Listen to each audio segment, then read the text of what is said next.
안녕하세요. 캡틴 스포츠 분석 프리뷰입니다. 스포츠 토토 혼자 분석하기에는 한계가 있습니다. 이 영상을 통해 조금 더 쉽게 분석에 도움이 되었으면 합니다. 매일 업데이트되는 자료 및 막대한 정보를 무료 공유해드리고 있으니 관심 있으신 분들은 연락주세요. 1.11-26 UFA 챔피언스리그 AFC 아약스 SL 벤피카.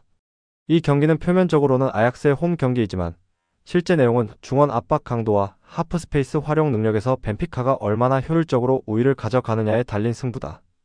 홈팀 아약스는 4-2-3-1 구조에서 볼 소유 구간이 길지만 중앙 미드필더 수비 가담이 늦어 하프 스페이스가 비는 문제가 반복되고 있어 올스네스 같은 전진 드리블형 미드필더에게는 매우 좋은 먹잇감이 될 수 있다. 올스네스가 중원에서 첫 번째 압박을 탈출한 뒤 하프 스페이스 쪽으로 각을 틀어 전진 드리블을 시도한다면 아약스의 두 번째 라인은 뒤로 물러나고 파블리디스와 동료 공격수는 박스 안에서 수적 우위를 형성할 여지를 확보하게 된다.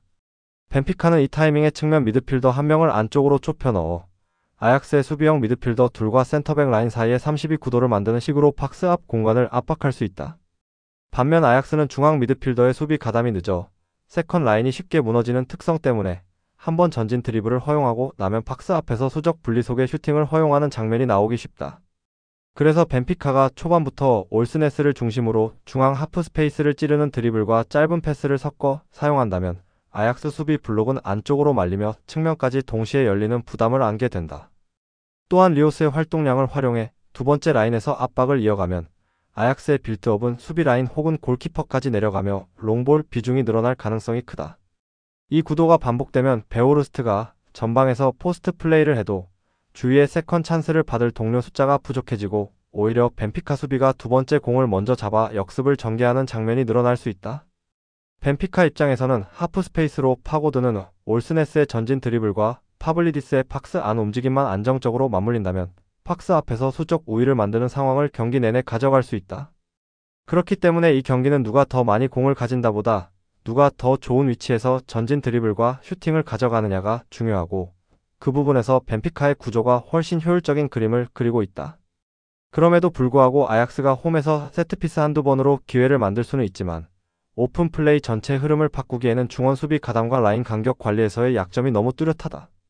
결국 90분 동안 하프 스페이스를 얼마나 침착하게 파고드는지 그리고 박스 앞에서 수적 우위를 얼마나 꾸준히 유지하는지가 승부의 열쇠가 될 것이고 이 부분에서 벤피카 쪽이 더 준비된 팀으로 평가할 수 있다. 핵심 포인트. 아약스는 중앙 미드필더 수비 가담이 늦어 하프 스페이스 커버가 비며 박스 앞에서 수적 열세를 반복적으로 허용하는 구조다. 벤피카의 올스네스는 전진 드리블과 볼 운반 능력을 바탕으로 아약스 두 번째 라인 사이 공간을 집요하게 공략하며 박스 앞 수적 우위를 만들어낼 수 있다. 파블리디스의 박스 안 움직임과 리오스의 활동량까지 더해지면 전체적인 전술 상성과 경기 흐름 기대값은 벤피카 쪽으로 더 기울어져 있다고 볼 수 있다. 그 전술 구조와 하프 스페이스 활용, 중원 압박 강도를 모두 감안하면 이 경기는 벤피카가 흐름을 끊어낼 타이밍에 더 가까운 승부다. 2.11-26 UFA 챔피언스리그 갈라타사라이 로아얄 위니옹. 이 경기는 홈팀 갈라타사라이의 전방 압박과 짧은 역습 완성도가 원정팀 위니옹의 좁은 빌드업 간격과 장거리 이동 피로를 얼마나 집요하게 파고들 수 있느냐에 따라 양상이 갈릴 가능성이 크다. 갈라타사라이는 초반부터 4-2-3-1의 일선과 2선을 모두 끌어올려 위니옹의 첫 패스 루트를 차단하고 센터백과 미드필더 사이에서 볼을 주고받는 순간을 노릴 것이다. 이때 르로이 사네가 측면에서 안으로 파고들며 패스 경로를 읽고 인터셉트에 성공한다면 균도안과의 원투 패스 혹은 직선적인 스루 패스로 곧바로 짧은 역습이 전개될 수 있다. 이카르디는 박스 안에서 수비수 어깨 뒤를 공략하는 움직임으로 수비 라인을 끌어내고 컷백이나 낮은 크로스를 마무리하는 역할을 맡게 될 것이다. 그래서 갈라타사라이는 단순히 점유율만 높이려 하기보다는 압박 성공 이후 짧은 시간 안에 마무리까지 가져가는 전환 축구를 통해 위니옹의 실수를 득점으로 전환하려 할 가능성이 크다. 반대로 위니옹은 빌드업 초반 볼 간격이 좁은 특성 때문에 갈라타사라이의 전방 압박이 들어올 때마다 볼터치 한 번 한 번에 큰 부담을 안고 움직여야 한다.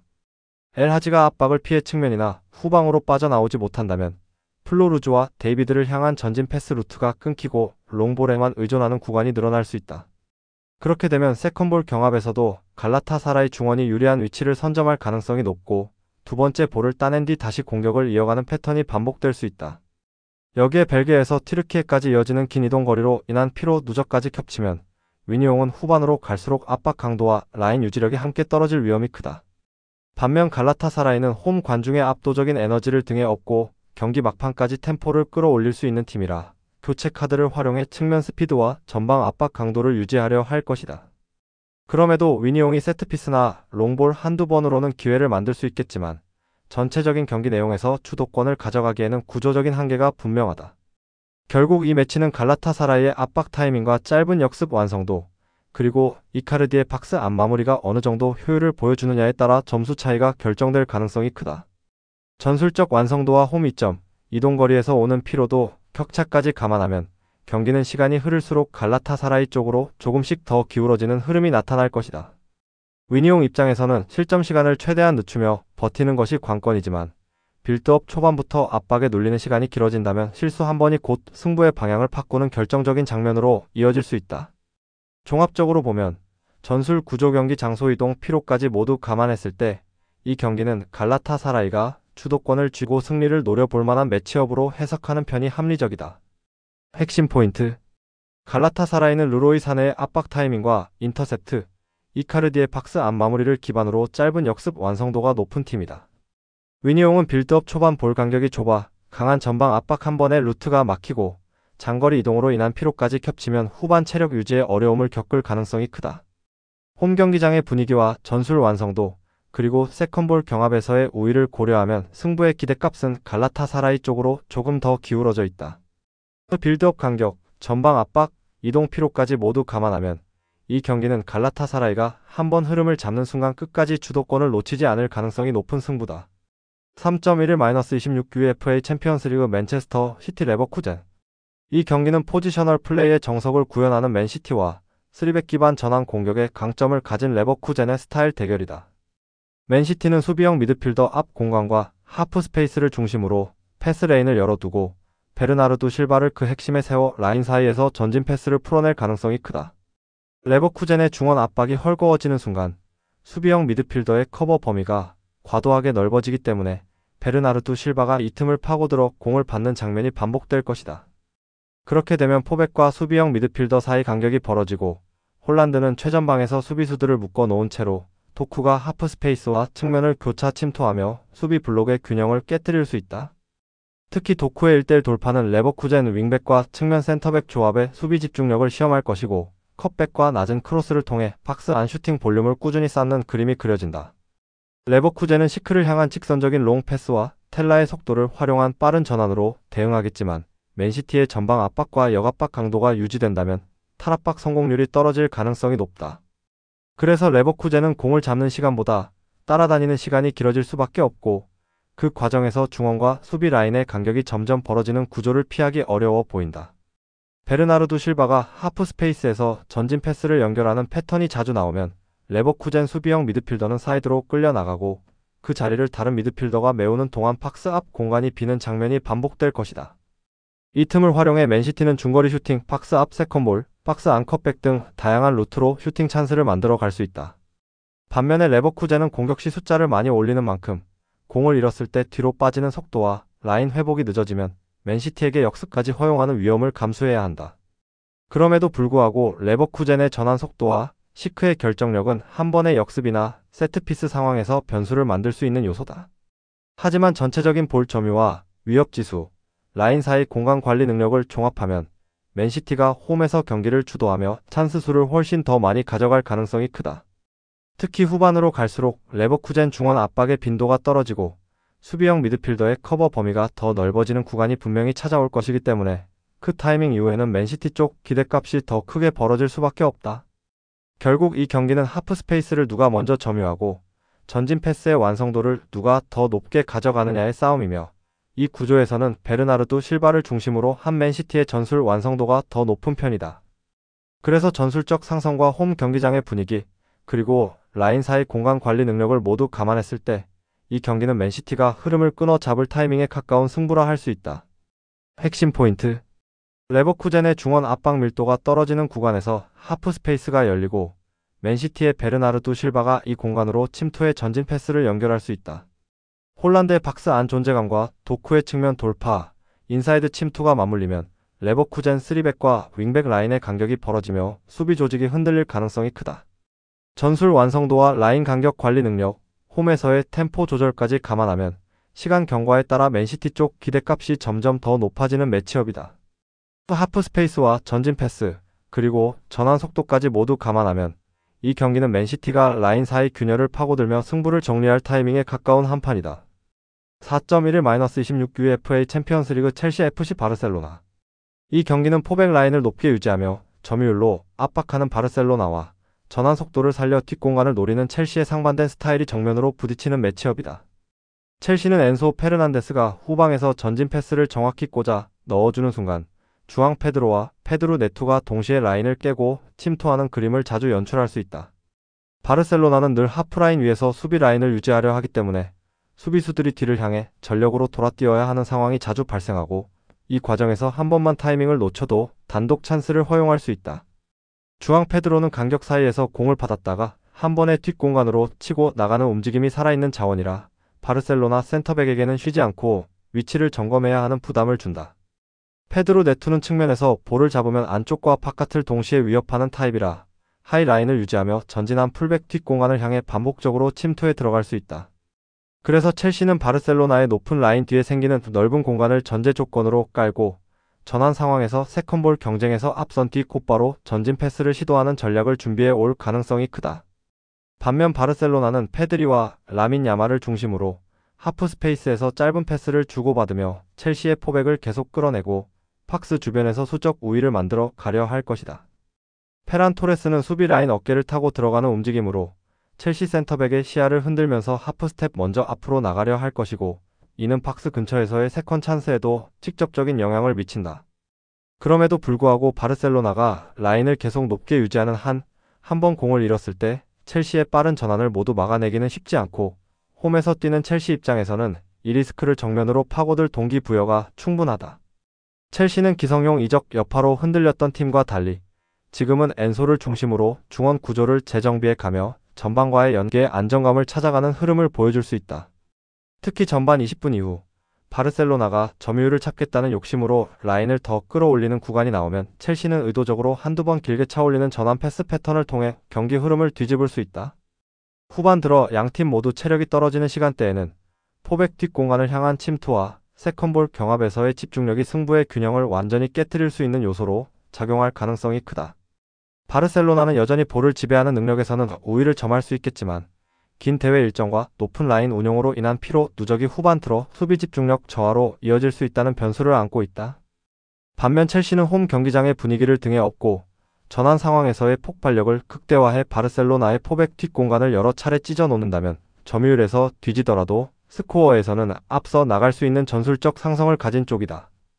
결국 이 경기는 볼을 오래 소유하는 팀이 아니라 뒷공간을 더 효율적으로 활용하는 팀이 웃을 가능성이 높은 승부이고 그 지점에서 첼시의 날카로운 침투와 전환 속도는 충분한 설득력을 가진다.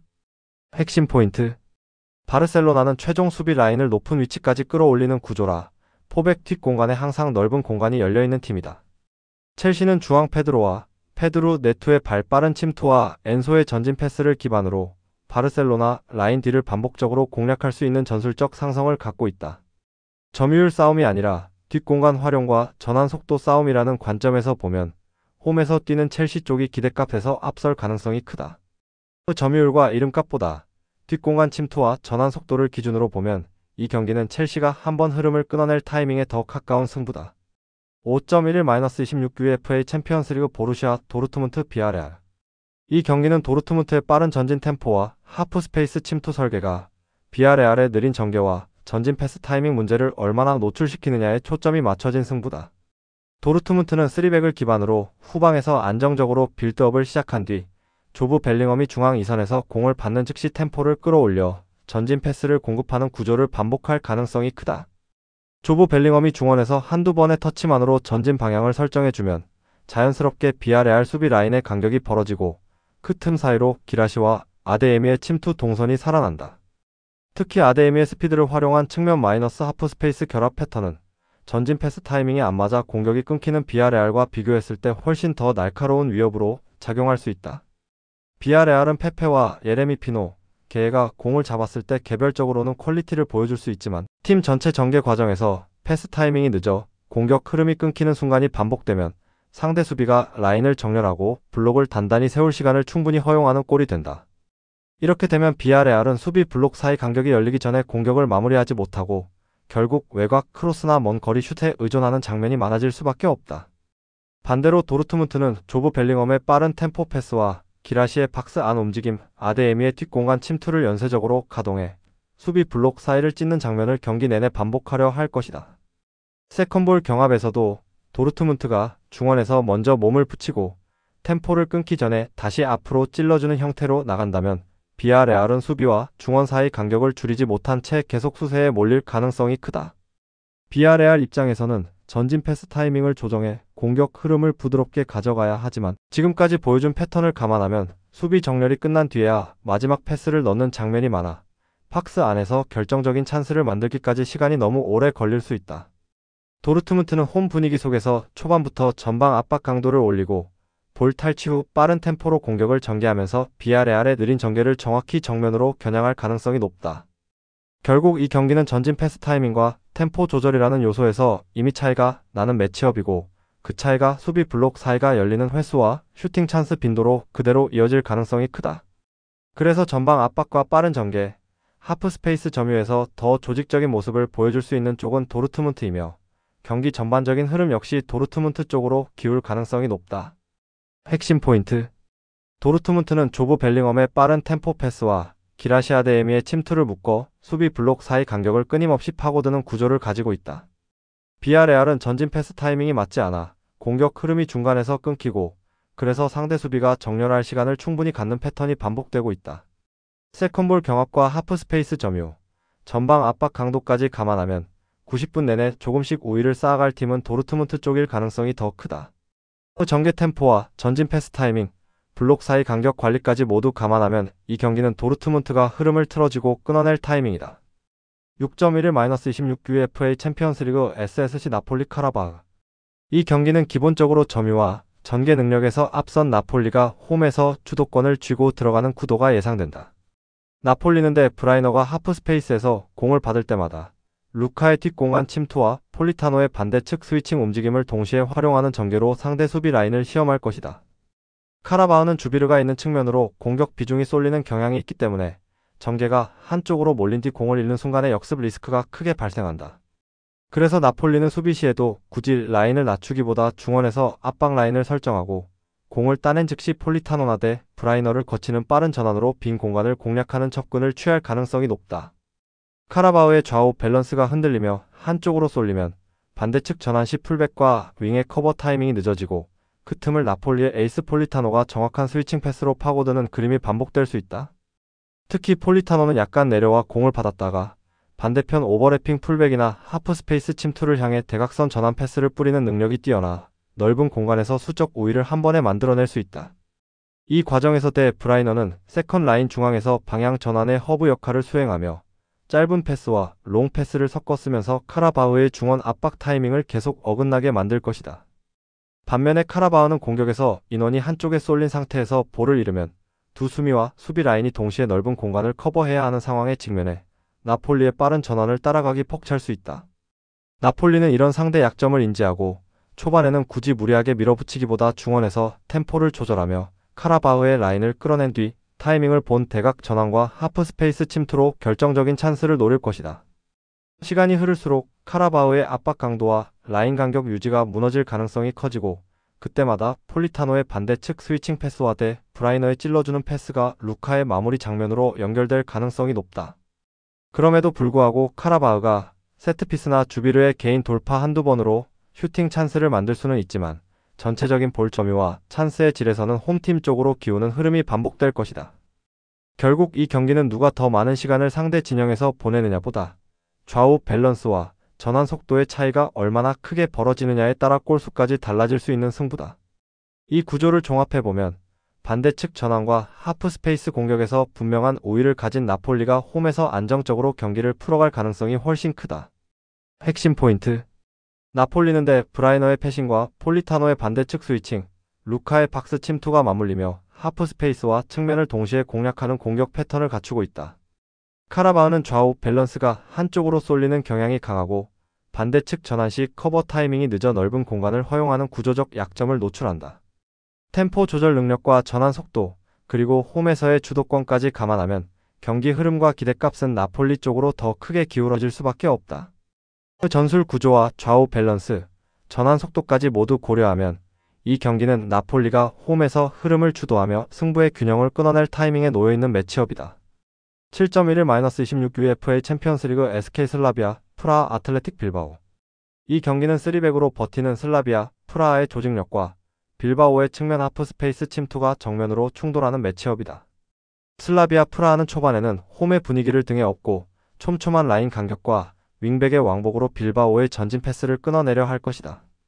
프레코프를 향한 직선적인 전방 패스, 프로보드의 왼쪽 크로스, 자페이리스의 전환 패스가 함께 맞물리면 초반 2030분은 나름대로 주도권을 잡는 장면도 나올 수 있다. 하지만 3백 구조 특성상 윙백의 활동량이 많고 더블 볼란치가 좌우 커버까지 동시에 책임져야 하기 때문에 후반으로 갈수록 체력 부담이 급격히 커진다. 슬라비아 프라하가 한번 세컨볼 경합에서 밀리기 시작하면 중원 리커버리 속도가 눈에 띄게 떨어지고 두 번째 볼을 계속 빌바오에게 내주는 흐름으로 바뀔 가능성이 크다. 그 순간부터는 슬라비아의 수비 라인이 점점 박스 안으로 말려 들어가고 박스 앞 하프 스페이스에 빌바오의 이선 자원들이 자리 잡기 시작한다. 빌바오는 3세트가 하프 스페이스에서 공을 받아 템포를 조율하고 구르제타가 센터백 라인 사이를 흔들며 수비수를 끌어낸 뒤 니코 윌리엄스가 와이드에서 1대1 돌파를 노리는 그림을 반복할 것이다. 이 패턴이 누적되면 슬라비아 프라하는 측면과 중앙을 동시에 막아야 하는 상황에 내몰리고 수비 선택이 늦어지는 순간 크로스와 컷백, 이선 슈팅이 연속으로 터져 나올 수 있다. 후반에는 슬라비아의 체력 저하로 세컨볼 대처가 한 박자씩 밀리고 두 번째 볼을 빌바오에게 내준 뒤 곧바로 역습에 노출되는 장면이 자주 나올 수밖에 없다. 이때 빌바오가 이냐키 윌리엄스를 교체 카드로 투입하면서 템포를 한 단계 더 올리면 이미 지친 슬라비아의 수비 라인은 뒷공간과 측면을 동시에 관리하기 어려워진다. 이냐키 윌리엄스의 스프린트 한 번에 수비 블록이 찢어지고 그 뒤에서 구르제타와 산세트가 박스 안팎에서 마무리를 노리는 상황이 만들어질 것이다. 결국 이 경기는 초반에는 슬라비아가 버티더라도 시간이 지날수록 세컨볼 경쟁력과 전환 속도에서 빌바오 쪽으로 저울이 기우는 흐름이다. 슬라비아가 홈에서 한 번은 위협적인 장면을 만들겠지만 체력과 템포, 교체 카드의 위력까지 합산하면 후반으로 갈수록 빌바오 승리 쪽 기대값이 더 높아 보인다. 특히 후반 막판, 지친 수비를 상대로 이냐키 윌리엄스가 뒷공간을 파고드는 장면이 늘어날수록 빌바오의 결정적인 마무리 가능성은 더 커질 것이다. 핵심 포인트. 슬라비아 프라하는 후반 체력 저하로 세컨볼 대처와 중원 리커버리 속도가 눈에 띄게 떨어지며 두 번째 볼을 쉽게 내주는 흐름이 반복된다. 빌바오는 구르제타 3세트 니코 윌리엄스로 이어지는 중앙과 측면의 연계가 탄탄하고 전환 상황에서 하프 스페이스를 빠르게 점령할 수 있는 구조다. 후반 이냐키 윌리엄스 투입으로 템포를 한 단계 끌어올릴 수 있어 지친 슬라비아 수비 라인을 상대로 결정적인 마무리를 만들 가능성이 크다. 전술 밸런스와 세컨볼 경쟁력, 교체 카드의 영향력까지 모두 감안하면 이 경기는 시간이 갈수록 빌바오 쪽으로 기울며 후반의 승부가 갈릴 가능성이 높은 매치다. 8.11-26 UEFA 챔피언스리그 FK 보데글림트 유벤투스. 이 경기는 라인을 끌어올려 공격적으로 나서지만 수비 전환 속도가 느린 보데글림트와 로카텔리 일티즈를 중심으로 한 빠른 전환 패스를 앞세운 유벤투스의 상성 싸움이 핵심이다. 보데글림트는 홈 경기장의 열광적인 응원 속에서 전방 압박을 과감히 시도하며 점유율을 가져오려 할 것이고 호그와 하우게를 중심으로 측면과 하프 스페이스를 동시에 공략하는 공격 패턴을 보여줄 가능성이 크다. 살트네스가 중원에서 전진성을 살려 박스 근처까지 올라오면 순간적으로 상대 박스 주변에서 수적 우위를 만들 수 있지만 이때 뒤쪽 커버가 동시에 따라 올라오지 못하면 전환 국면에서 뒷공간이 크게 노출된다. 유벤투스 입장에서는 굳이 라인을 과하게 끌어올리기보다는 중원에서 1차 압박으로 방향을 제한해 볼을 빼앗은 뒤 로카텔리를 통해 전환의 첫 패스를 정확하게 넣어주는 것이 훨씬 효율적인 플랜이다. 그래서 수비 전환이 느린 보데글림트의 구조를 감안하면 로카텔리가 탈압박 한두 번으로 압박을 벗겨낸 뒤 일티즈에게 빠르게 연결하는 순간 수비 라인 앞과 사이 공간이 동시에 열릴 가능성이 크다. 일티즈는 이 지점에서 오프 더 볼 무브먼트를 유도하며 데이비드와 측면 윙어에게 직선 패스 혹은 대각 패스를 선택할 수 있고 그 과정에서 보데글림트의 센터백과 풀백 사이 간격은 더 넓어질 수밖에 없다.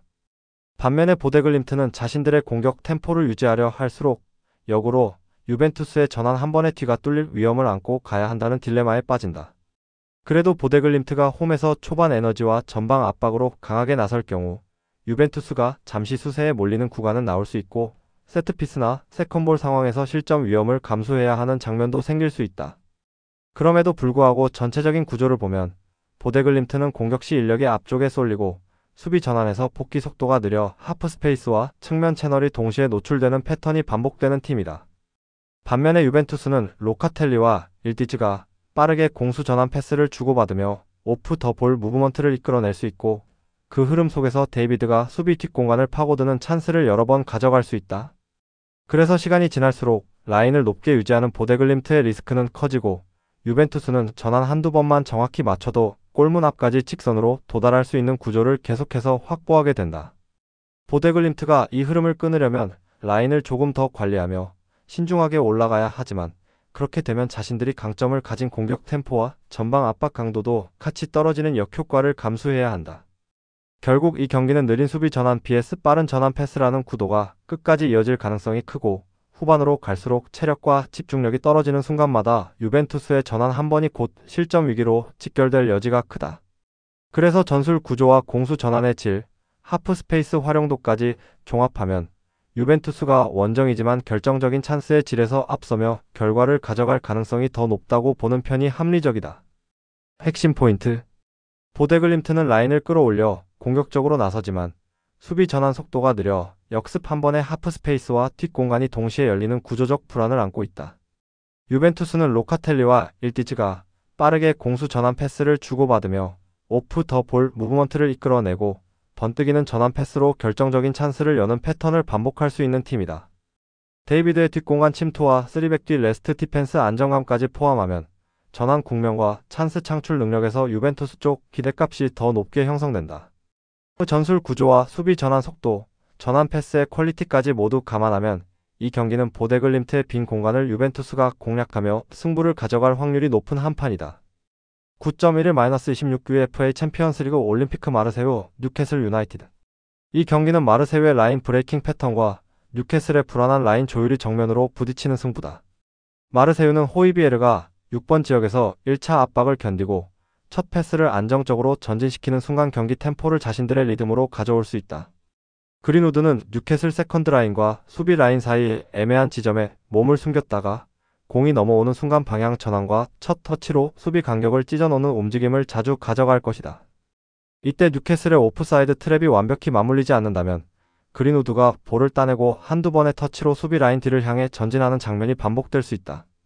오바메양은 이러한 상황에서 수비 뒷공간을 향해 대각선 침투를 가져가며 그린우드와의 타이밍이 맞는 순간 골키퍼와 1대1 찬스까지 연결될 가능성이 크다. 또한 마르세유는 좌우 풀백을 번갈아 올리며 하프 스페이스와 측면을 동시에 공략하는 패턴을 사용해 뉴캐슬의 간격 조절을 더 힘들게 만들 수 있다. 뉴캐슬은 엘랑가와 반스의 속도, 토날리의 전진 패스를 활용해 전방에서 라인을 끌어올리려 하겠지만 볼을 잃는 순간 전환 수비가 늦어지는 패턴이 또다시 발목을 잡을 수 있다. 특히 뉴캐슬의 세컨드 라인이 압박에 나섰다가 뒤로 복귀하는 과정에서 간격이 벌어지면 호이비에르가 그 틈을 놓치지 않고 다시 한번 그린우드 쪽으로 방향 전환을 시도할 여지가 크다. 그래서 전반에는 뉴캐슬도 한두 번 위협적인 전환 공격을 만들 수 있지만 전체적인 흐름에서는 마르세유가 라인 간격 관리와 전진 타이밍 조절에서 더 안정된 모습을 보여줄 가능성이 높다. 후반으로 갈수록 뉴캐슬 수비 라인의 집중력이 떨어지면 오프사이드 트랩 타이밍이 더 어긋나기 쉽고 그 순간마다 그린우드의 라인 브레이킹이 결정적인 찬스로 직결될 수 있다. 마르세유 입장에서는 굳이 점유율을 극단적으로 높이지 않더라도 뉴캐슬 수비 라인이 올라오는 타이밍을 기다렸다가 그 뒤편 공간을 한 번에 찌르는 경기 운영이 효율적이다. 반면 뉴캐슬은 토날리의 전개 능력과 전방 자원들의 개인 기량에 의존해 균형을 맞추려 하겠지만 수비 간격과 오프사이드 트랩이 계속 흔들린다면 실점 리스크가 누적될 수밖에 없다. 결국 이 경기는 라인 사이 공간을 얼마나 빠르게 점유하느냐와 불안한 수비 간격을 누가 먼저 공략하느냐의 싸움이고 이 구조에서는 마르세유 쪽의 기대값이 더 높게 형성되는 매치업이라 볼 수 있다. 핵심 포인트. 마르세유는 호이비에르의 안정된 수비 빌드업 밸런스를 바탕으로 그린우드의 라인 브레이킹과 오바메양의 뒷공간 침투를 연쇄적으로 터뜨릴 수 있는 전술 구조를 갖추고 있다. 뉴캐슬은 세컨드 라인 위치 조정과 오프사이드 트랩 완성도가 떨어져 라인을 끌어올리는 순간마다 하프스페이스와 뒷공간이 동시에 노출되는 불안 요소를 안고 있다. 이런 구조 속에서 그린우드가 라인 사이 공간을 선점해 볼을 따내는 장면이 반복된다면 결국 마르세유가 승리를 결정짓는 득점포를 터뜨릴 가능성이 더 높다. 공격 재능만 보면 뉴캐슬도 위협적이지만 수비 간격 관리와 오프사이드 트랩 완성도에서는 마르세유가 더 안정적인 팀이라 이 경기는 마르세유 쪽으로 흐름이 기울 수밖에 없는 한판이다. 스포츠 분석 혼자서는 한계가 있습니다. 막대한 자료와 팁을 무료로 공유해드리오니 함께 적중률을 올려봅시다. 구독, 좋아요는 영상 제작에 큰 힘이 됩니다.